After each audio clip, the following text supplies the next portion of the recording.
Zeno, let me ask you something.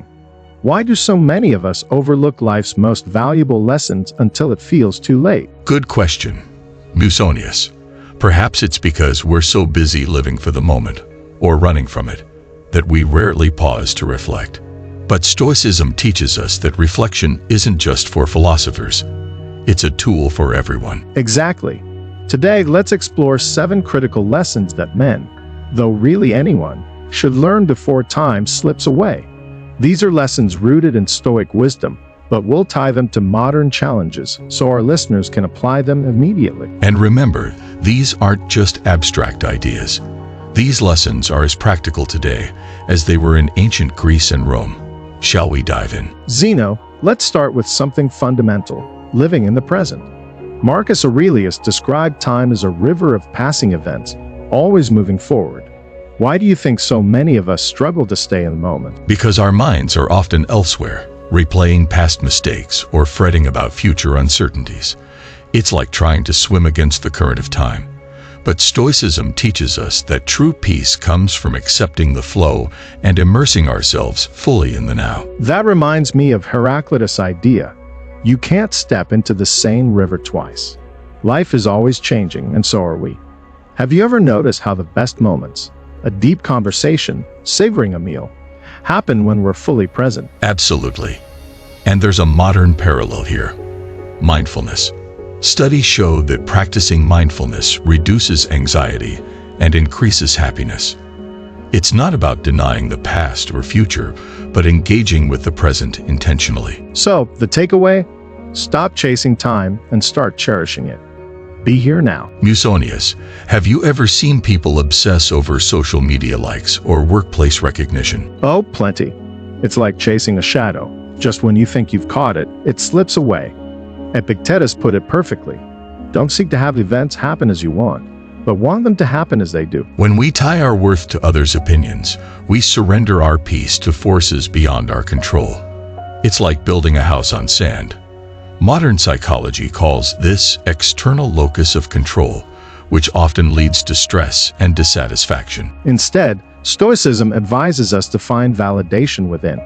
Measure your worth by your principles and actions, not fleeting applause. So true. And here's a challenge for our listeners. Spend a day focusing on what you value, not what others expect. See how it feels. Zeno, we live in a world where success often means having the latest gadgets or a luxury car. But does wealth equal happiness? Not at all. Marcus Aurelius said, "Very little is needed to make a happy life. It is all within yourself." Material things can bring comfort, but they rarely bring lasting fulfillment. There's a great analogy here. Imagine 2 artists. One chases fame and fortune but feels empty. The other finds joy in creating for its own sake. Who's richer? Exactly. Neuroscience even backs this up. Dopamine spikes from new possessions fade quickly.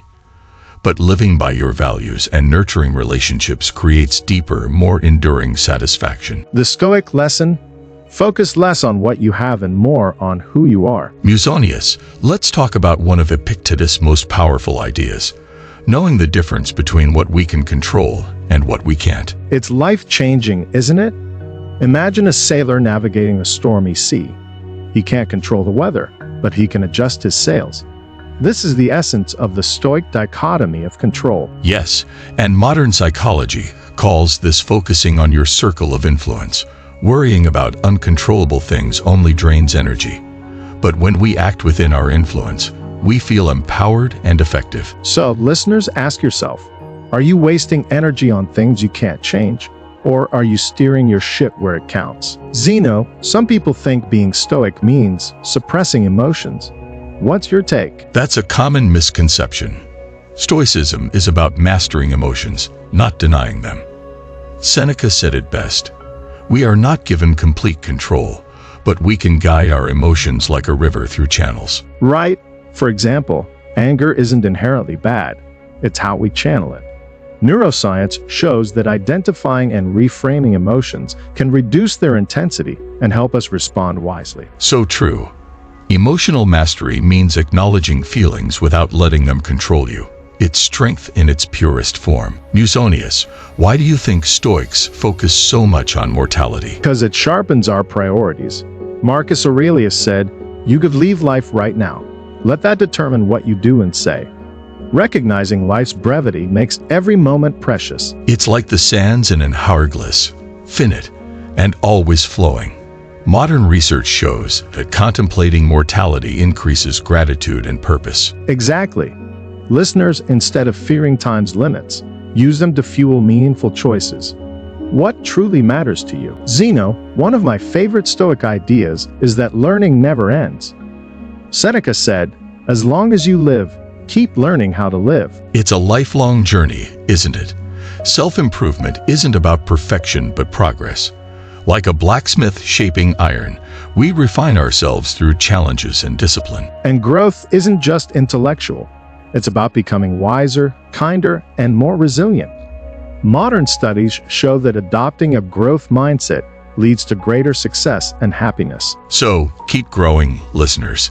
Each step forward enriches your life and those around you. Zeno, these 7 lessons are like a roadmap to a life of purpose and fulfillment. Agreed. To our listeners, don't just hear these ideas. Live them, reflect, apply, and share your experiences. Let's leave them with this.